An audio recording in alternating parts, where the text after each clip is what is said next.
Welcome to my Varalakshmi puja vlog. ఇదైతే వరలక్ష్మి పూజ ముందు రోజు ఫ్రూట్స్ కొనడానికి అమ్మ నేను బయటకు వెళ్ళాము.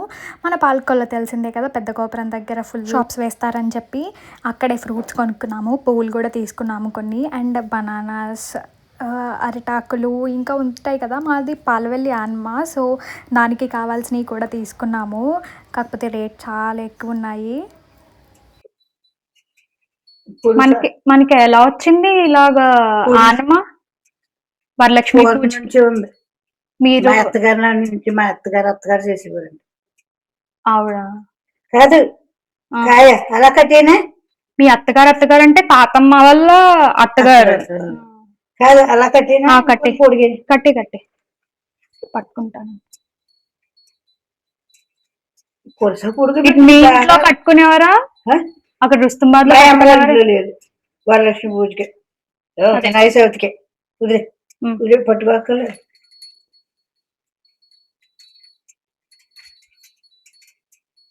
మన వాళ్ళు అందరూ కట్టుకుంటారా?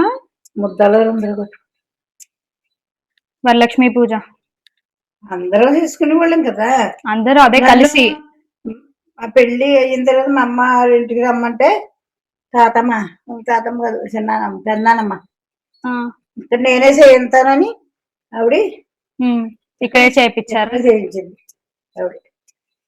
రావుల పెళ్లి అయిపోయించాను. మీ ఇంటికి వెళ్ళిపోవాలి కదా నువ్వు. అయ్యా అంత తెలుగులో అంత పౌరుషాలు కూడా వెళ్ళిపోతామా? నేను మా అమ్మాళ్ళ ఇంటికాడ చేసుకుంటాను చేయాలి బట్టి. ఇంకా అలా పెద్దోళ్ళకి బతికేమో అలాగే వెళ్ళిపోతామని, అలాగని అలాంటి బుద్ధులు అలాంటివి లేవమ్మా. అసలు అలాంటివి ఏ చేత కాదు.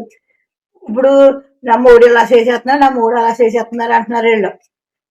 మరి తాతయ్య తెల్లారి గట్ల 4ంటికి వెళ్ళేవారు, మధ్యాహ్నం 2ంటికి వచ్చేవారు తాతయ్య గారు బెల్లం కొంటకి వెళ్ళి.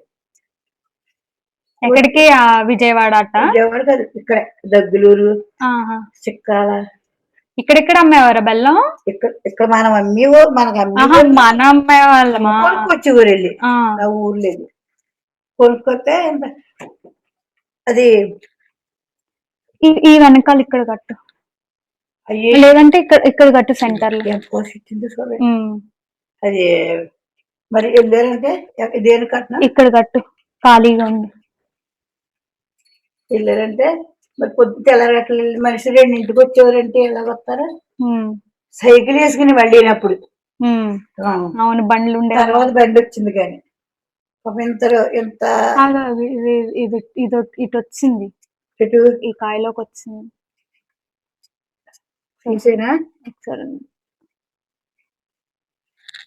ఇది కాయ తీసే ఇప్పుడు కట్టు, కింద అడిపోయింది. నీ చేతిలోకి వచ్చింది. నా చేతిలోనే ఉంది. ఇదిగో తాడేది ఇగో. ఎంత పొడిగైన చూడు. ఇక్కడ చాలు చాలు. ఎన్నింటికి వచ్చేవారు? 2ంటికి వచ్చేవారు. ఒకసారి 1 గంటకు వచ్చేవారు. అప్పుడు వచ్చి అన్నవారు ఏంటాం చేస్తాం. అలాగా ఉన్నా అయ్యో మా ఆయన ఇప్పుడు దాకా తిరిగి వచ్చాడు అలాగా అని ఏమి తెలిసేది కదా మాకు. ఆ బుద్ధులు లేవు అప్పుడు. మా బావగారు ఏమో పొద్దులు రాత్తానే కూర్చున్నారు, మా ఆయన గారు తిరిగి వచ్చారు, మా ఆయన గారు బ్యాకీకి వెళ్తలేదు, అవి ఏమి ఉండేవి కదా మాకు. కొడుకు కొరసా కట్టారంటే లేదు, బానే ఉన్నాయి. ఒక్కటే వెనకాలది జాంకాయ పొట్టొచ్చింది, మిగతా అన్ని బానే ఉన్నాయి. అది కొంచెం పైకి వేయాలి. ఇదే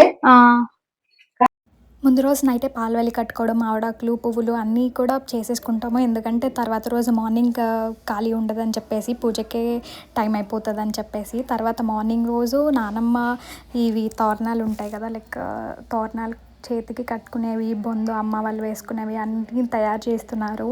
నేనైతే పాలవెల్లి మొత్తం ఫుల్ మంచిగా డెకరేషన్ చేసేసాను. పాలవెల్లి అయితే ఇలా వచ్చింది అండ్ చాలా బ్యూటిఫుల్గా అనిపించింది అసలు. మొత్తం అంతా సెటప్ చేశాక నాకైతే చాలా నచ్చింది. మొత్తం వెండివన్నీ పెట్టి, క్యాష్ పెట్టి, లైక్ బేగం బజార్లో కొన్న పువ్వులు పెట్టి అవన్నీ కూడా పెడితే చాలా బాగున్నాయి. అవన్నీ కింద ఉన్నవన్నీ గోల్డ్ ఫ్లవర్స్ మాట.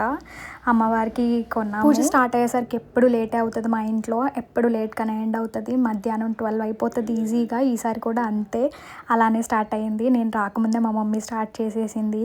తర్వాత ఇంకా పూజ అయిపోయాక సాంబ్రాణి వేసేసి ప్రసాదాలన్నీ పెట్టేసి ఇంకా ఫుల్ ఆకలి మీద ఉన్న తర్వాత రెడీ అయిపోయి ప్రసాదం అయితే తిన్నా, తోరణం కట్టించుకున్నాను. నా అవుట్ఫిట్ అయితే ఇలా వచ్చింది. అంటే యూట్యూబ్కి వీడియో తీసుకోలేదు, సో ఈ వీడియో పెడుతున్నాను.